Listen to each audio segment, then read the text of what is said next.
Howdy everyone. Making this video today about fixing a trim motor for a Yamaha Outboard. Pretty sure this is applicable to all small sizes, 45, 70, 90.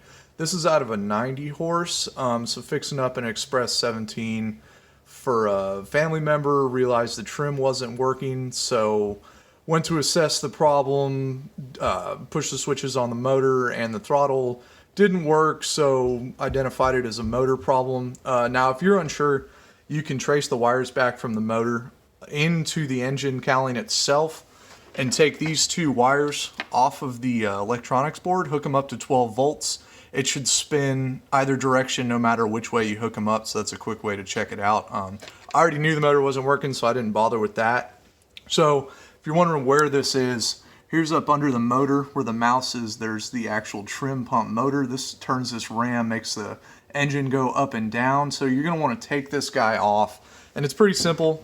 There's 4 bolt holes here, right here, here. They were Allen's for me. You can get to them with the Allen socket and an extension, or if you did what I did, I took these Phillips heads out first. And so I made a little, and pulled this whole assembly off, made it a little easier to get to those bolts. So once you pull that off, like I said, you got to trace the wire back, unhook these from the electronics board. It's a 10 mil. Pull the wiring through. You're going to have to take off 2 wiring hold down tabs, and then I just yanked the whole thing out. It was pretty simple. So I'm sure you already know these are really expensive units. Yamaha wants 600, aftermarket's 150 to 200. So I thought, maybe I'd take this down to electronics shop, see if they can't fix it up, but first I decided to just take it apart myself, see what was going on. These are just brushed DC motors. They're super simple. There's only a few things going on inside. We'll go to the parts diagram. So basically what's going on here is you got a stator that has electricity going through it from brushes.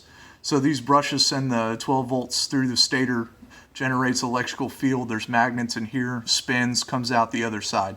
It's really robust, simple things.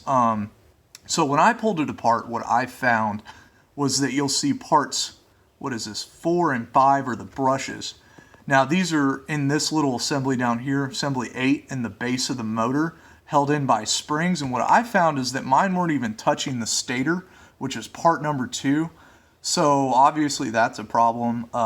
Pulled the stator out, pulled this little cover off, which is part number 8.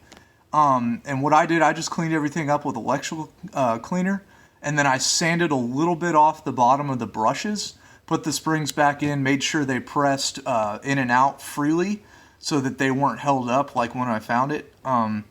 So after that, you're going to want to slide the stator back in. So I put the stator in the cap and then had a buddy hold these brushes back into assembly 8 in the base of the motor with some picks, and then slid it all in together. It's definitely a 2-man job unless you're pretty creative. So we'll go back over here and I'll just show you what's going on. So you're going to take off these 3 screws here, the Phillips head that are in there. This whole cap comes off with the stator assembly inside of it, and this is actually the base where the brushes are. So I cleaned up the brushes, put it back together, and what do you know, the thing works. So this was a $0 fix, saved me at least $150. Some of you that aren't mechanically inclined can do stuff like this yourselves. You can take it to a motor shop and they'll probably fix it for around 50 bucks.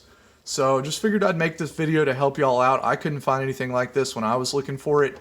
So hope that helps somebody and saves some money, guys. Thanks for watching.